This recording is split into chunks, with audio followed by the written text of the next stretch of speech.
Une fillette de 8 ans fut chassée de chez elle comme un déchet, simplement parce qu'elle n'avait aucun lien de sang avec elle.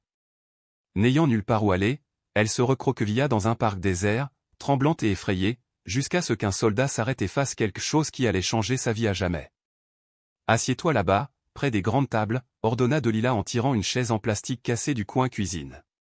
Elle enfonça un journal roulé dans le pied fissuré et le plaça près d'une table pliante usée près de la porte de derrière, loin des assiettes en porcelaine et de la nappe à thème étalée sur la table principale, illuminée par des bougies parfumées. Émilie, 8 ans, ne posa aucune question. Elle s'assit discrètement sur la chaise improvisée, sa robe simple effleurant le carrelage froid. Dans leur maison de banlieue texane, le dîner se déroula comme n'importe quel autre soir. Ava, 7 ans, était assise à côté de sa mère, Delilah, rayonnante comme si le monde tournait autour d'elle. Frank, le père biologique d'Ava et le beau-père d'Émilie, mangea en silence, le regard rivé à son assiette. Émilie n'avait jamais été appelée « fille » depuis que sa propre mère, Isabelle Dawson, était décédée dans un accident de voiture 2 ans plus tôt. À 7 ans, elle était trop jeune pour comprendre les testaments ou la tutelle. Le tribunal local avait accordé à Frank une tutelle temporaire simplement parce qu'Isabelle et lui avaient vécu ensemble. 4 mois après les funérailles de sa mère, Frank épousa Delilah. À partir de ce moment, le monde d'Émilie devint plus restreint, plus froid, complètement inconnu. Plus personne ne parlait d'Isabelle. Personne ne réconfortait Émilie quand ses cauchemars la réveillaient. Sa chambre était vidée, transformée en rangement, et la plupart des nuits, elle survivait grâce au reste de riz. Frank ne la frappait jamais, mais il ne la serrait jamais non plus dans ses bras, il ne la défendait jamais lorsque Delilah réprimandait le « fardeau » qu'elle représentait. Les ailes froides sont encore comestibles, lança Delilah un soir en posant son assiette sans même jeter un coup d'œil à Émilie. Dans sa propre assiette se trouvait une aile de poulet noirci, des carottes bouillies et un morceau de pain rassis. De l'autre côté de la pièce, le pilon d'Ava brillait de sauce au beurre, et Delilah remplissait le lait de sa fille tandis que Frank regardait fixement le match de baseball à la télévision. Émilie piquait sa maigre portion avec une fourchette en plastique lorsqu'un bruit sourd et la voix aiguë d'Ava brisèrent le silence. « Maman, elle a renversé du jus sur ma robe. » Le visage de Delilah devint glacial. « Oh, pour l'amour du ciel, Émilie, tu gâches encore tout? On ne peut pas finir un repas tranquillement ?» Émilie tenta de s'expliquer, mais Frank se contenta de repousser sa chaise et de secouer la tête, sans un mot de réconfort ni une intervention. « Va chercher un chiffon, essuie ça, puis débarrasse la table, » ordonna Delilah. Émilie entra dans la flaque d'eau froide, ses pieds nus tremblants tandis qu'elle essuyait le sol et lavait la vaisselle une à une. Son regard s'attarda sur une photo bien en vue, épargnée par la purge de Delilah, une jeune femme aux cheveux bruns bouclés berçant sa fille nouveau-née ou Isabelle et la petite Émilie. « Je suis désolée, maman », murmura Émilie d'une voix à peine audible. La silhouette de Delilah emplissait l'embrasure de la porte. « Tu n'as plus l'air d'avoir une mère », dit-elle d'un ton plus froid que la glace. Émilie retourna à ses tâches. Depuis la mort d'Isabelle, personne dans cette maison ne l'appelait « fille ». Delilah l'appelait seulement « elle » ou « cette fille », et Frank ne lui demandait jamais si elle avait besoin de quoi que ce soit. Ava, en revanche, était au centre de tous les regards, de tous les cadeaux et de toutes les étreintes. Dehors, le ciel s'assombrit. À l'intérieur, la maison bourdonnait du bruit sourd de la télévision et d'une forte odeur de nourriture. Émilie se glissa à sa table de chevet, sortant un vieux carnet et de gros crayons de couleur de la poche de son pull. Sans larmes ni sourire, elle commença à dessiner, une maison dont la porte était ouverte, une mère se penchant vers une petite fille dans le jardin, ses traits hésitants, sa main tremblante. Elle ignorait alors que ce serait la dernière fois qu'elle se retrouverait dans cette maison, simplement enfant. Tôt le lendemain matin, la voix impérieuse de Delilah résonna dans les pièces, c'était aujourd'hui le 7e anniversaire d'Ava, et tout devait être parfait. Émilie était chargée d'attacher des ballons. Elle n'avait ni robe neuve ni cadeau à offrir, mais elle a soigneusement assorti les couleurs, enfilant des ficelles de nylon par groupe de 3 avant de les suspendre à des crochets en plastique. À l'arrivée des invités ou les amis de Delilah, 2 tantes d'Ava, quelques camarades de classe, Ava s'est assise au centre de la grande table dans sa robe de princesse flambant neuve, s'émerveillant de chaque cadeau. Émilie resta au fond, ramassant les emballages jetés. Elle sentit une pression sur sa poitrine tandis qu'Ava exhibait fièrement une console de jeux violette. À la fin de la fête, Émilie nettoya les miettes de gâteau et les traces de glaçage. Elle était à l'évier lorsqu'un cri soudain venu du salon lui fit perdre la tête. « Maman, le jeu est parti !» Delilah fit irruption, suivie d'invités perplexes. Ava fondit en larmes. Je l'ai laissé là, sur la chaise. Quelqu'un l'a pris. L'air crépitait de tension. Franck fronça les sourcils, mais ne dit rien. Le regard de Delilah se porta vers la cuisine. Émilie, baissa-t-elle la voix. Tu as vu la console de jeu d'Ava. Émilie, serrant toujours sa serviette, secoua la tête. Ne sachant pas si Delilah la croyait ou pensait qu'elle faisait semblant, Émilie attendit dans un silence plus glacial que jamais. Émilie la regarda, puis baissa les yeux et murmura « Je n'ai rien touché. » Va dans ta chambre, maintenant. Émilie hésita, posa la serviette et monta l'escalier. Delilah la suivit de près, ses talons claquant à un rythme régulier. La chambre à l'étage était petite et vide, juste un lit superposé avec un matelas fin et un vieux bureau. Émilie ouvrit la porte. Delilah n'attendit pas. Elle entra, arracha l'oreiller du lit du bas et, comme si elle savait déjà ce qu'elle cherchait, sortit une console de jeu portable violette de dessous. L'air se figea. Émilie écarquilla les yeux. Je ne savais pas qu'elle était là. Je ne l'ai pas prise. Delilah brandit l'appareil comme une preuve au tribunal. Je ne sais pas ce qui s'est glissé tout seul dans ta tête d'oreiller. Ce n'est pas moi. Émilie recula. Je n'y ai même pas touché. Dans l'embrasure de la porte, Franck apparut, les bras croisés. Delilah se tourna vers lui. Tu vois ça? Non seulement elle est pauvre, mais c'est aussi une voleuse comme si la perte de sa mère lui avait donné une excuse pour perdre ses mœurs. Émilie trembla et fit un mouvement pour s'enfuir, mais Franck la bloqua silencieusement. Il parla froidement, comme s'il s'adressait à quelqu'un de l'autre côté de la porte, « Ce n'est pas ma fille. Fais ce que tu as à faire. » Émilie se figea pour la première fois. Elle l'entendit à voix haute, non pas dans un silence ou un hochement de tête, mais avec des mots clairs et définitifs. Soudain, tout au l'air vicié, la lumière crue du plafond, les bruits lointains du rez-de-chaussée lui parut déformés et lointains, comme un rêve qui s'écroulait. Elle ne pleura pas, mais sa gorge brûlait, comme si quelqu'un l'avait serrée dans sa main. Delilah sortit victorieusement, la console serrée dans sa main. Émilie resta là, à contempler la pièce vide, et réalisa à cet instant que cela n'avait jamais vraiment été sa chambre. « Sors de chez moi, il n'y a pas de place pour les voleurs ici », hurla Delilah en saisissant le petit bras d'Émilie et en l'entraînant vers la porte d'entrée. La pluie s'abattait furieusement sur le toit en tôle. Émilie n'eut pas le temps de prendre ses chaussures. Elle réussit seulement à attraper un fin sac en plastique contenant quelques vêtements usés et un petit carnet enveloppé de rubans adhésifs, son bien le plus précieux.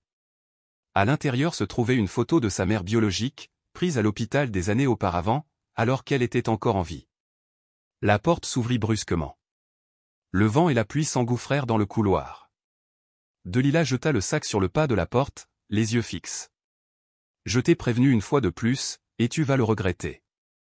Maintenant, sors. » Émilie resta figée, les yeux rouges, les bras serrés autour du carnet. Derrière le rideau du salon, Franck observait en silence. Il voyait tout haut les cris, le petit garçon de 8 ans tremblant, pieds nus sous l'averse mais ne dit rien.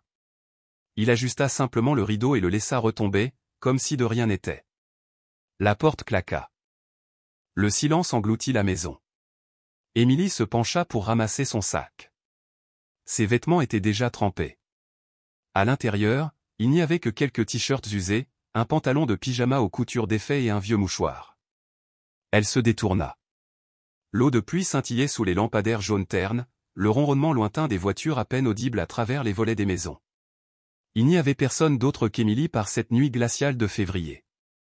Pieds nus, elle marchait prudemment sur le trottoir mouillé, serrant son carnet comme si le lâcher allait effacer tout ce qui avait précédé. La pluie lui piquait le visage, et le vent soufflait si fort qu'elle dut s'arrêter plusieurs fois, se protégeant la tête de ses petites mains. Son t-shirt mouillé lui collait à la peau. Émilie ne pleurait pas, il n'y avait plus de larmes. Elle parcourut 3 pâtés de maison, traversa le parking d'une épicerie et atteignit un petit parc à côté d'une école maternelle. Le portail de l'aire de jeu n'était pas verrouillé, juste 2 portes en fer qui s'ouvraient d'une légère poussée. Sous l'auvent voûté au-dessus du toboggan en plastique se trouvait l'endroit le plus sec qu'elle put trouver. Émilie rampa à l'intérieur, se faufilant entre le toboggan et le mur de jeu moulé. De son sac, elle sortit une vieille veste et l'enroula autour de ses jambes. Le reste de son corps restait trempé, la pluie l'avait transpercé depuis longtemps, et le vent froid s'infiltrait à travers les coutures en plastique, chaque rafale la faisant claquer des dents. La faim et le froid lui serraient la poitrine, son cœur cognant dans ses oreilles. Émilie serra le carnet et l'ouvrit d'une main tremblante. Elle tourna la page jusqu'à la photo de sa mère collée à l'intérieur, la femme souriante en blouse d'hôpital, berçant un nouveau-né enveloppé dans une couverture. « Je suis désolée, murmura Émilie. « Maman, qu'est-ce que j'ai fait de mal ?» Personne ne répondit. Le vent hurla de nouveau dans le toboggan. Elle se recroquevilla sur elle-même, essayant de rapetisser tandis que des gouttes de glace s'infiltraient à travers le toit en plastique et lui tombaient sur les mains. « Il fait si froid, murmura-t-elle. Émilie ne savait pas quand elle s'était endormie. Dans son rêve, sa mère était venue à elle, silencieuse d'abord, puis s'agenouillant et serrant la petite fille dans ses bras, serrée et chaleureuse. « Je suis là », murmura doucement sa voix.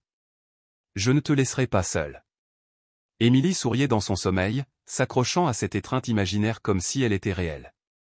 Puis une goutte d'eau atterrit sur son front, et les yeux d'Émilie s'ouvrirent brusquement. Il n'y avait personne, juste le plastique percé au-dessus de sa tête, le vent froid et le claquement régulier de la pluie sur le sol. Elle se redressa brusquement, serrant toujours son carnet, respirant par à-coups, le cœur battant la chamade. Le rêve avait semblé si réel que le réveil avait aggravé la solitude. Pas de mère. Pas de maison. Juste une nuit pluvieuse et le petit sac à côté d'elle. Émilie se recroquevilla sur elle-même, cachant son carnet sous elle pour le garder au sec, puis baissa la tête.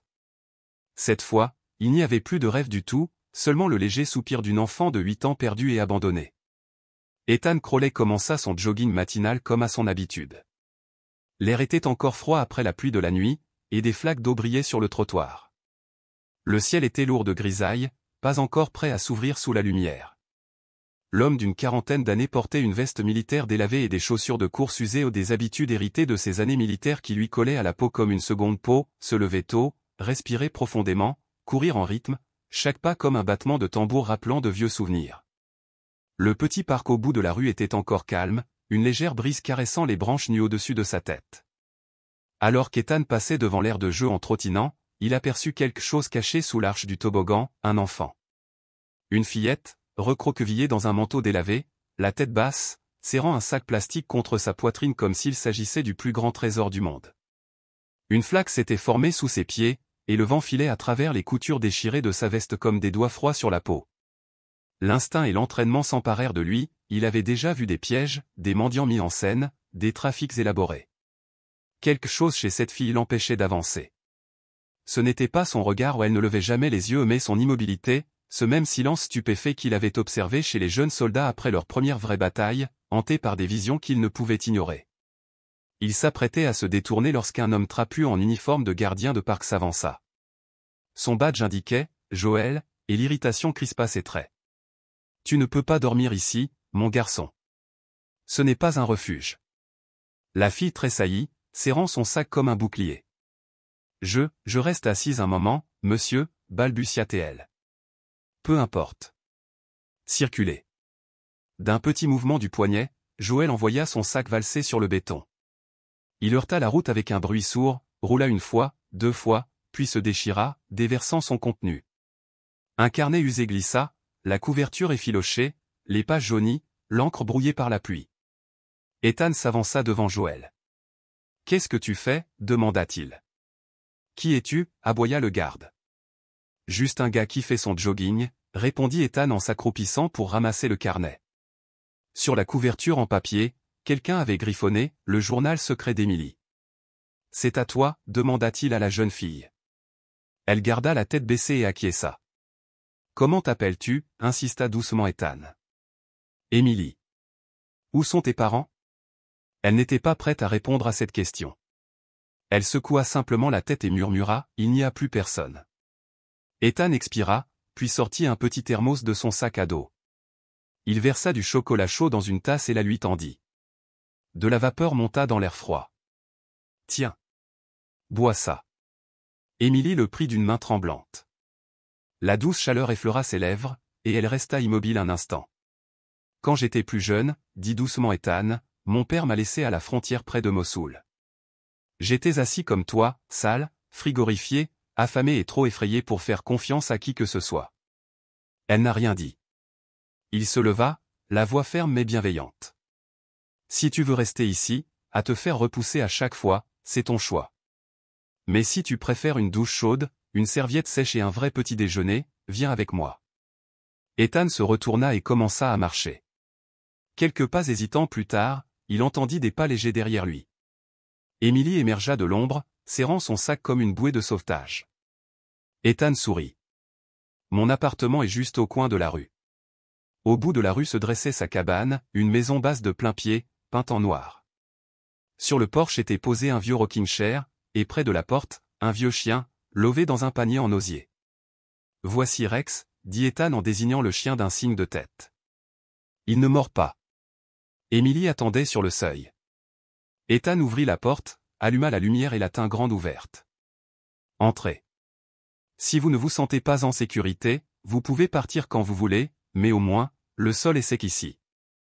Elle entra, ses pieds mouillés laissant de légères traces sur le parquet. Ethan prit une serviette, des vêtements trop petits pour sa nièce et un biberon de lait chaud, qu'il posa sur une chaise. La salle de bain est juste là, dit-il en désignant une porte qui se verrouillait de l'intérieur. Emily a disparu derrière la porte.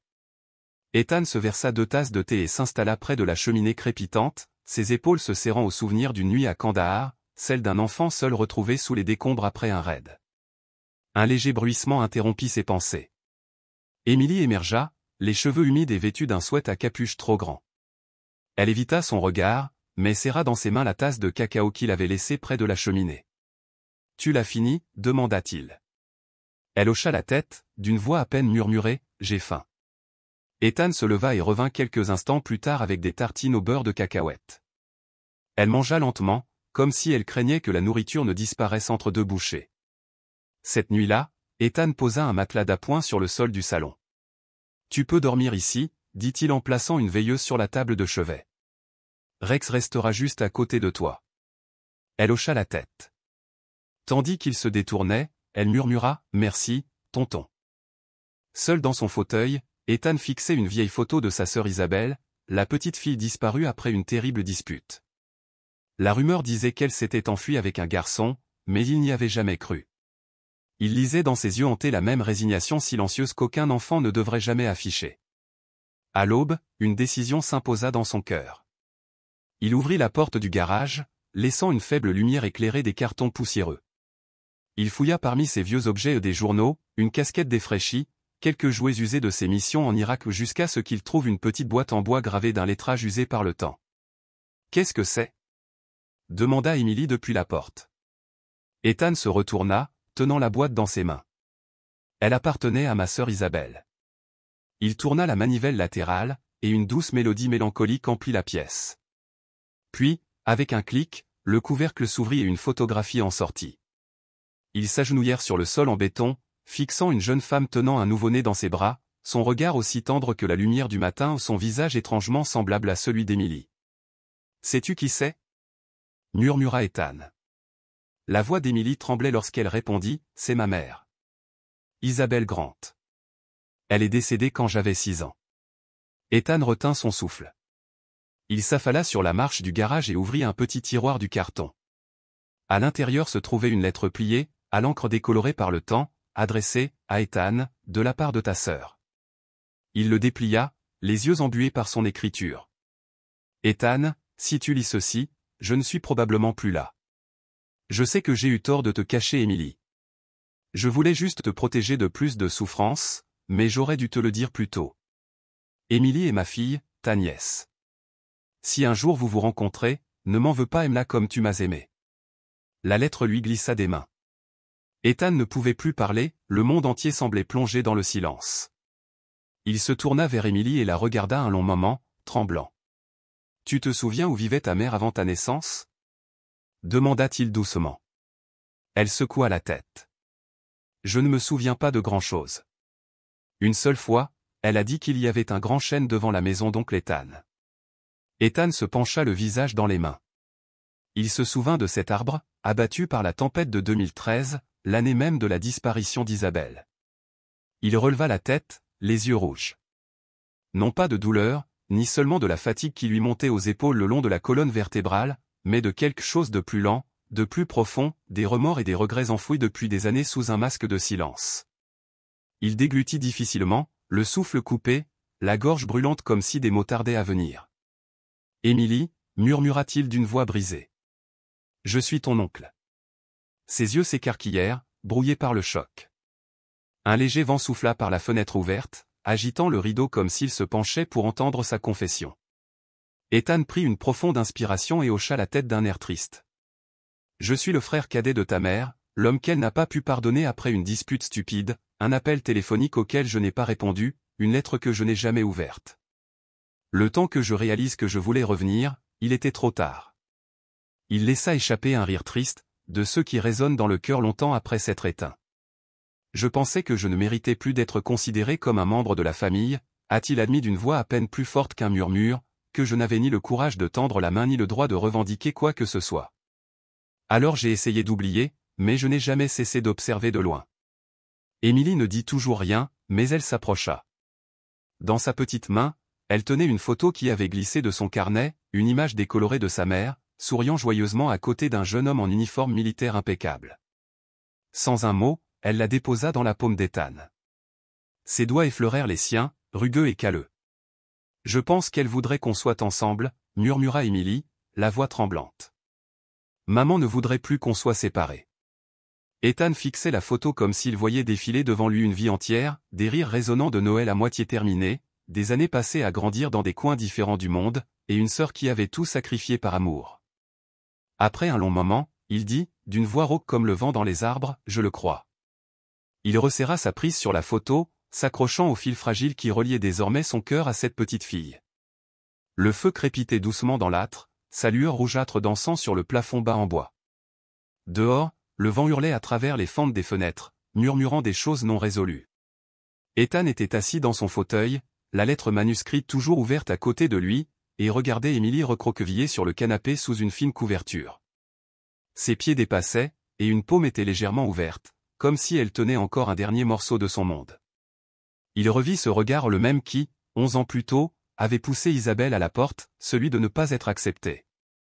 Maintenant, dans la faible lumière jaune qui projetait des ombres sur son visage las, Ethan comprit qu'il était prêt à recommencer non pas par de grands gestes, mais par de petites choses, une photo défraîchie, des mains tremblantes et une petite fille qui avait besoin de son oncle plus qu'elle ne l'aurait jamais cru. Ethan se pencha sur la table basse en bois, la main légèrement tremblante, tandis qu'il soulevait la vieille enveloppe glissée dans le carnet d'Émilie. À l'intérieur se trouvait une pile de feuilles fines, jaunies par le temps et froissées sur les bords par la pluie. Pliée soigneusement au centre, une seule page était protégée plus soigneusement que les autres. Il le déplia pour révéler une photocopie d'acte de naissance. Nom de la mère, Isabelle Grant. Nom du père, inconnu. 2 mots en italique et en gras le fixaient, froid et creux. Il serra le papier comme s'il pouvait, d'une manière ou d'une autre, écraser la douleur enfouie dans ses fibres. Émilie n'avait jamais été officiellement reconnue par qui que ce soit. Isabelle avait accouché seule, élevé sa fille seule, la guidant dans une vie privée de famille, d'identité et de tout soutien juridique. Elle n'avait jamais demandé d'aide, n'avait jamais frappé à la porte de ses parents comme le font tant de femmes au cœur brisé qui n'ont nulle part où aller. Isabelle avait vécu et était morte comme un fantôme. Ethan expira, l'air lui serrant la poitrine. Il jeta un coup d'œil vers le salon où une douce lampe jaune éclairait la petite couverture drapée sur Émilie endormie. Cet enfant n'avait pas simplement été oublié, elle n'avait jamais été accueillie. Et il était le dernier à pouvoir y faire quoi que ce soit. Il comprenait maintenant que les années passées à fuir son passé ne lui avaient pas seulement coûté Isabelle, elles avaient forcé Émilie à porter tout le poids de tout ce qu'il avait évité.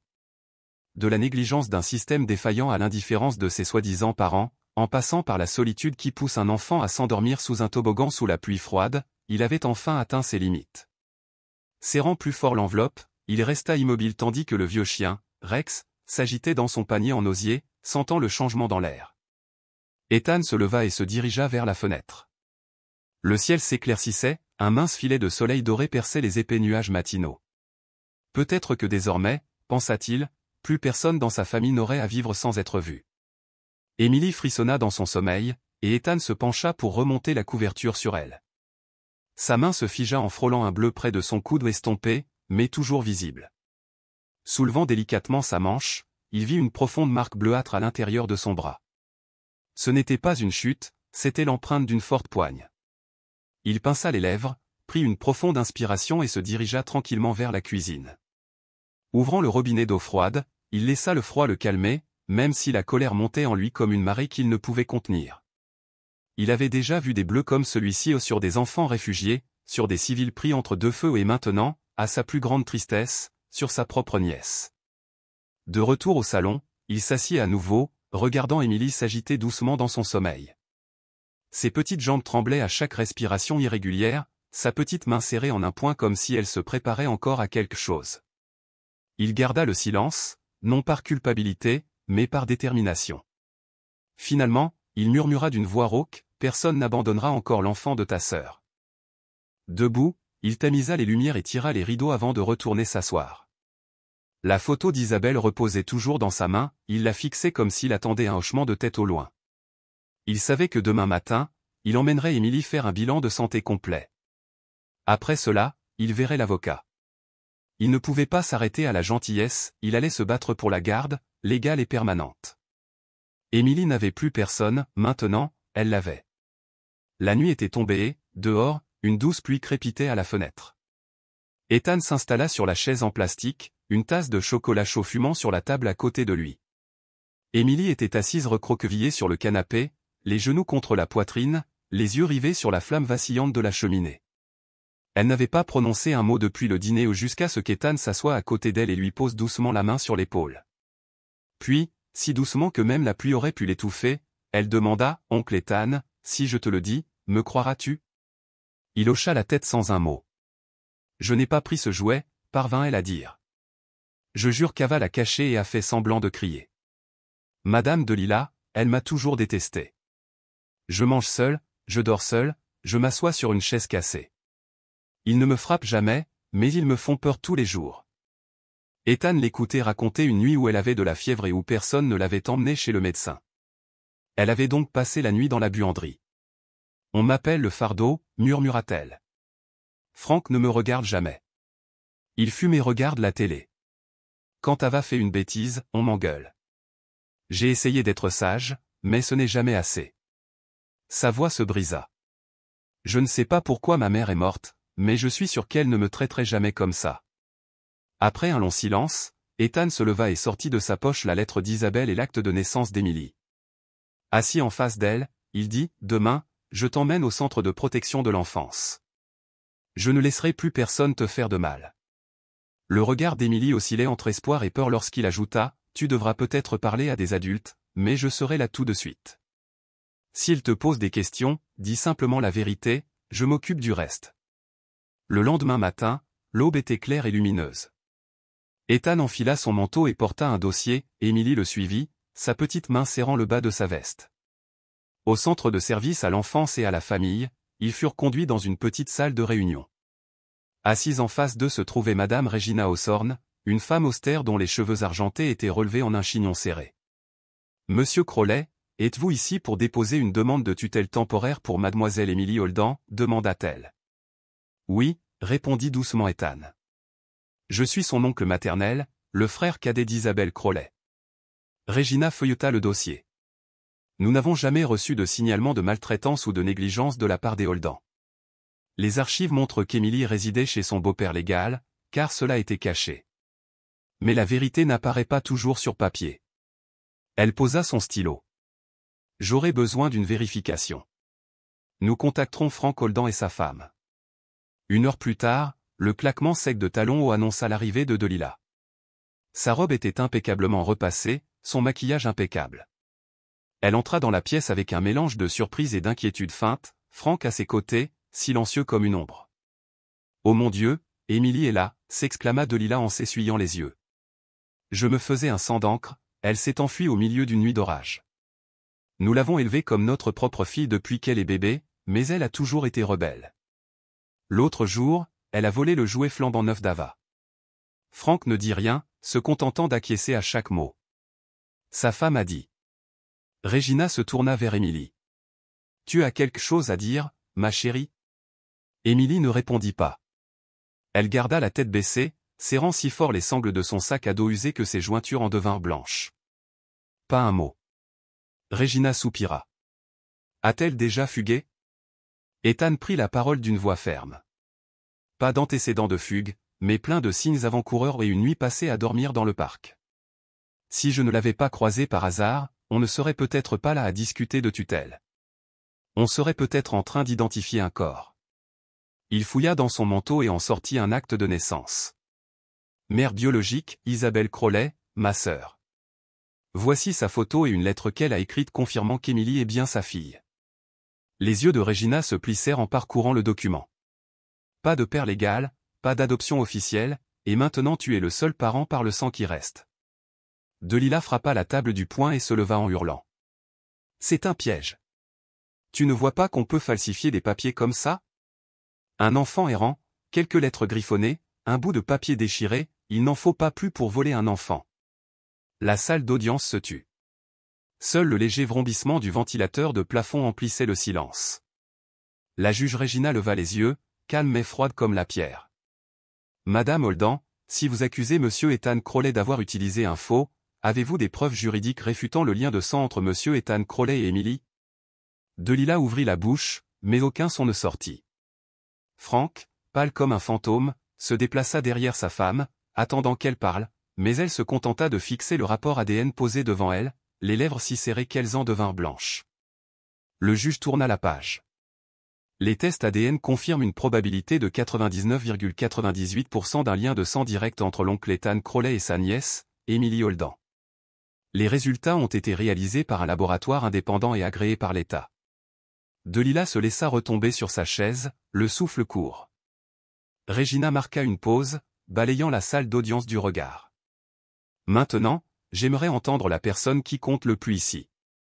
Elle inclina sa chaise vers Émilie, assise à côté de son avocate attitrée et d'une assistante sociale. La voix de Regina s'adoucit, mais elle transperça toujours la salle comme une lame. Émilie, pouvez-vous dire au tribunal avec qui vous souhaitez vivre? Tous les regards étaient rivés sur la petite fille. Émilie tressaillit, sa petite main serrant le coin effiloché de son manteau. Delilah se pencha en avant, les dents serrées, murmurant entre ses mâchoires serrées, « Émilie, souviens-toi qu'on est ta famille. Maman t'aime toujours. Tu le sais. » Frank gardait la tête baissée, incapable de soutenir le regard d'Émilie. Ethan ne dit rien, posant une main sur son genou et lui adressant un léger hochement de tête non pas pour la forcer, mais pour lui rappeler doucement « Je suis là. » Émilie cligna des yeux 1, 2, 3 fois. Elle leva les yeux, rouge mais sans larmes. Sa voix était rauque et tremblante, mais chaque mot résonnait aussi clairement qu'une cloche du matin, « Je veux vivre avec oncle Ethan. » C'était comme si l'air avait été aspiré hors de la pièce. Delilah hurla, « Non, elle ment. On l'a élevée, on l'a nourrie, on l'a envoyée à l'école. Juste parce qu'elle a été punie plusieurs fois, elle pense qu'elle peut nous trahir. » Regina tapota légèrement le banc avec son marteau. Bruit sourd. Madame Holden, c'est la dernière fois que je le dis. J'attends de l'ordre dans cette salle d'audience. Des larmes coulaient sur le visage de Delilah, mais c'étaient des larmes de défaite, pas d'amour. Frank baissa la tête, les poings serrés, silencieux comme un homme qui comprenait enfin ce qu'il avait perdu. Regina se tourna vers Émilie, puis vers Ethan, hochant lentement la tête. Ce tribunal rendra sa décision finale après les plaidoiries. En tant que juge-président, je reconnais que le témoignage d'Émilie est honnête, volontaire et d'une grande importance. Émilie resta assise, immobile, sa petite main posée sur la coudoir du fauteuil pour la première fois, ne tremblant plus. Ethan se leva et fit face au juge Regina. Son ton était ferme et résolu. Je suis le seul parent encore en vie qui ait à la fois les moyens et la capacité morale de s'occuper d'elle. J'ai perdu ma sœur autrefois, je ne perdrai pas ma nièce aussi. Je ne suis pas ici pour obtenir une approbation. Je suis ici pour m'assurer qu'elle vive dans la dignité que tout être humain mérite. Et si je dois retourner au tribunal pour obtenir cela, alors je me battrai. Regina hocha la tête. Ce dossier sera transmis au tribunal des affaires familiales pour une décision de garde provisoire. En attendant, Émilie restera avec vous sous surveillance. Ethan s'agenouilla et serra doucement l'épaule d'Émilie. Elle appuya sa tête contre lui, comme s'il était le seul refuge qui lui restait. Plus tard, Émilie s'assit, bien droite, sur un fauteuil en velours bleu moelleux, dans le cabinet du docteur Meredith Reed. Jeune psychologue, elle avait pourtant une solide expérience auprès des enfants abandonnés ou traumatisés. La pièce était calme et apaisante, avec un léger parfum de lavande qui aidait Émilie à respirer après des jours de tension. Dans un coin se trouvait une étagère remplie d'une boîte de crayons, d'un jeu de logique et d'un ours en peluche nommé Max. Pourquoi ne me dessinerais-tu pas un souvenir de ton ancienne maison, demanda le docteur Reed d'une voix douce comme la brise.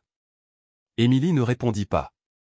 Elle baissa la tête, prit un crayon et commença à dessiner.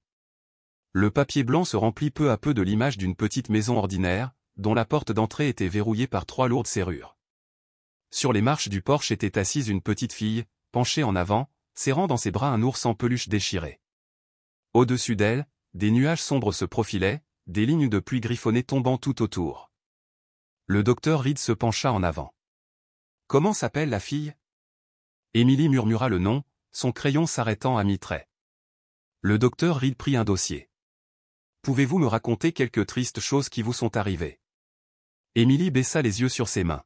« J'étais enfermée dehors si je mangeais trop lentement, » répondit-elle.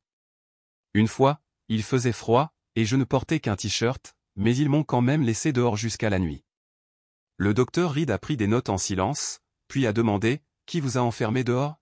« Ma belle-mère, » murmura Émilie, « et parfois mon beau-père aussi. » Elle poursuivit d'une voix à peine audible, « Au repas, je devais attendre que tout le monde ait fini de manger avant de pouvoir entrer dans la cuisine.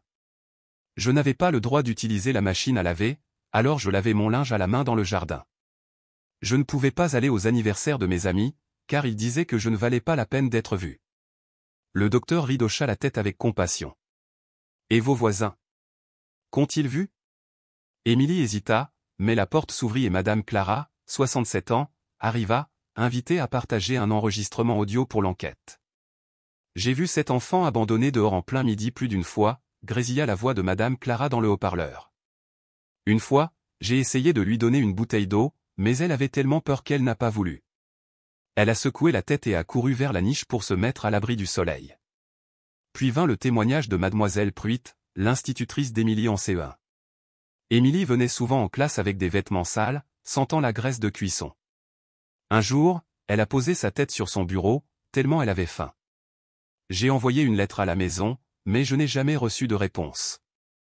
Finalement, une camarade de classe nommée Naomi prit la parole. Ma belle-mère ne la laissait pas dormir dans un lit. Elle devait dormir dans le coin cuisine. Elle pleurait beaucoup, mais personne ne l'écoutait. Au centre de service aux familles, une réunion officielle était en cours. Ethan arriva avec son avocat et prit place en face de Delilah et Frank. Mademoiselle Ramos, l'assistante sociale, se préparait à guider la discussion à une étape supplémentaire dans le cheminement d'Émilie vers un foyer suréaimant. L'assistante sociale ouvrit le dossier et lut les preuves à voix haute, ligne par ligne. Delilah se leva brusquement de sa chaise, la voix aiguë d'indignation. « Cette fille a une imagination débordante », s'exclama-t-elle. « Elle a inventé tout ça juste pour vivre avec quelqu'un d'autre, pour nous faire passer pour des imbéciles. » Frank resta assis, impassible. Il ne nia ni ne confirma rien, il secoua simplement la tête et murmura « Je ne pense pas qu'elle corresponde au genre d'environnement militaire que cet homme essaie de créer. » L'avocat d'Ethan afficha un sourire serein. Il ne construit pas un environnement militaire. Il construit un environnement aimant. C'est alors que le docteur Reed, le psychologue d'Émilie, fut invité à prendre la parole. Émilie fait des progrès remarquables grâce à la présence stable de son seul parent restant, son oncle. Cette affaire devrait privilégier le rétablissement émotionnel, et non un placement prolongé auprès d'individus qui lui ont causé un préjudice durable. Ethan resta silencieux au début. Mais lorsqu'Émilie leva les yeux vers lui, les yeux écarquillés et brillants, il lui serra la main fermement et s'adressa à la salle d'une voix à la fois ferme et tendre. « J'ai déjà perdu un membre de ma famille. Je ne laisserai pas cela se reproduire. Émilie n'a pas besoin d'un autre inconnu. Elle a besoin d'un foyer, et ce foyer, je le serai. » Ce matin-là, la petite salle d'audience du comté de Bazar était inhabituellement silencieuse. Ethan était assis, le dos droit, sur l'un des longs bancs en bois, vêtu d'un costume gris impeccablement repassé, visiblement passé de mode. À côté de lui, Émilie portait la robe vert d'eau qu'elle avait choisie lors de leur visite au marché, ses cheveux étaient soigneusement tressés et elle regardait droit devant elle, sa petite main serrant le bas de sa robe. De l'autre côté de l'allée, Delilah entra, vêtue d'une robe à fleurs voyantes et d'un maquillage trop sophistiqué. Frank la suivait silencieusement, le regard empreint de cette froideur familière. La juge Turner, sévère mais posée, la cinquantaine, ouvrit la séance. Ethan fut appelé en premier. « Votre honneur », commença-t-il d'une voix ferme, mais douce. Je suis l'oncle biologique d'Émilie. J'ignorais son existence il y a quelques semaines, mais depuis que je l'ai appris, j'ai tout fait pour assurer sa sécurité. Il déposa 3 pièces à conviction sur la table, une vieille photo d'Isabelle, la mère d'Émilie, une lettre manuscrite adressée à Ethan il y a 8 ans, et l'acte de naissance d'Émilie, sans le nom du père. L'avocat d'Ethan a ensuite soumis une évaluation psychologique réalisée par le docteur Reed. Émilie présente des signes évidents de traumatisme résultant d'une négligence et d'une discrimination prolongée au sein de son ancien foyer. Elle était souvent contrainte de manger seule, enfermée dehors dans le froid et surchargée de tâches ménagères. De nombreux éléments indiquent qu'elle a vécu sans soutien émotionnel ni soins médicaux rapides. Un silence tendu s'installa dans la salle lorsque l'avocat de Delila se leva pour répliquer.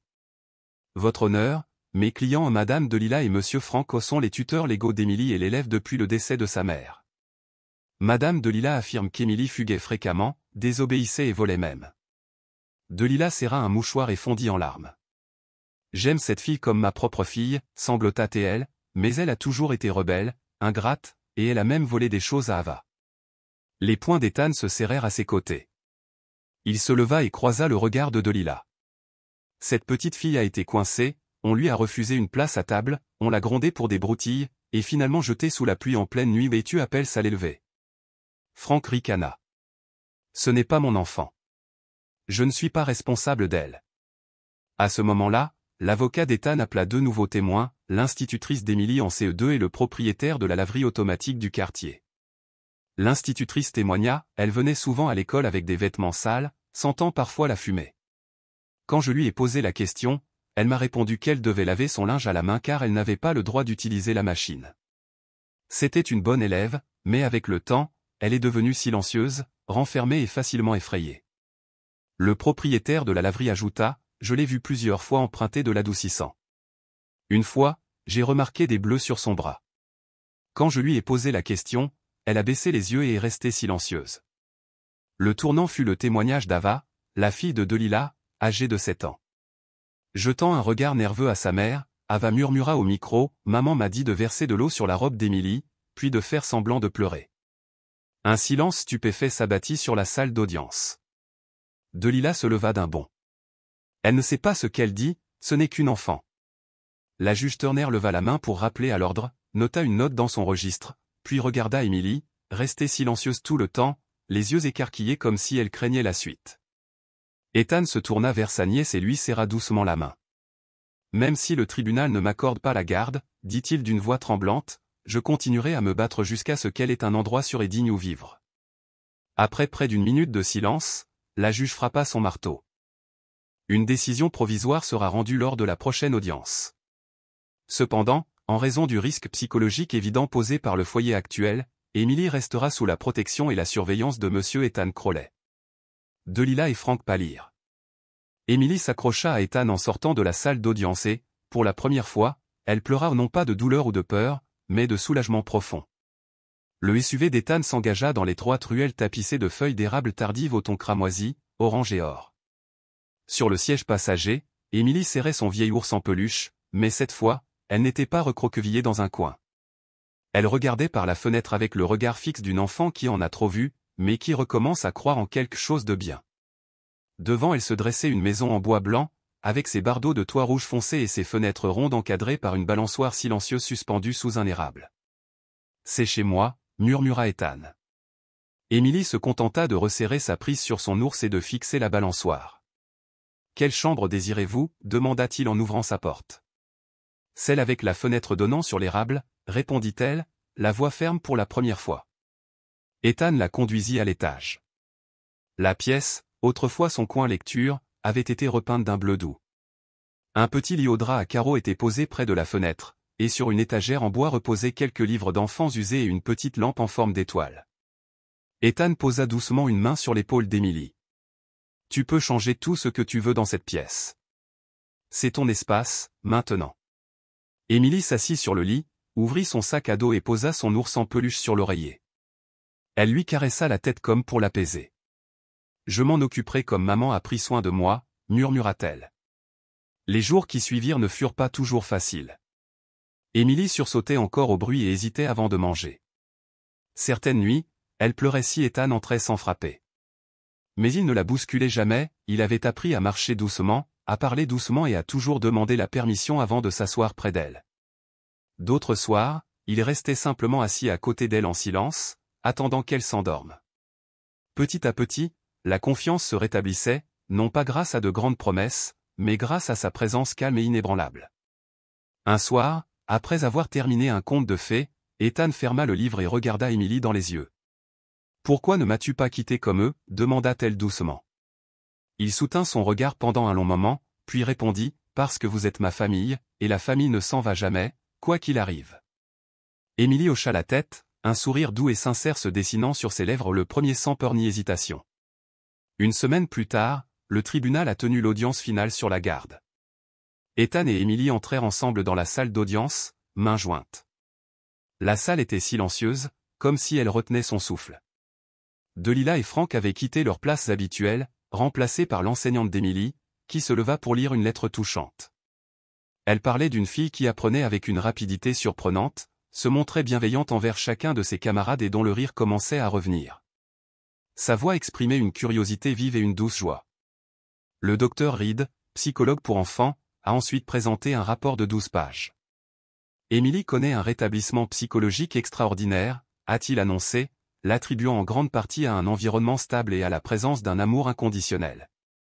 La décision du juge fut rapide. Monsieur Ethan Crowley est par la présente reconnu comme tuteur légal et devient officiellement le père adoptif de mademoiselle Emily Isabelle Dawson. À l'annonce de son nom complet, Émilie serra la main d'Ethan, les yeux brillants.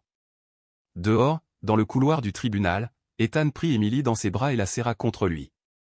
Personne ne dit un mot. Quelques spectateurs essuyèrent leurs larmes.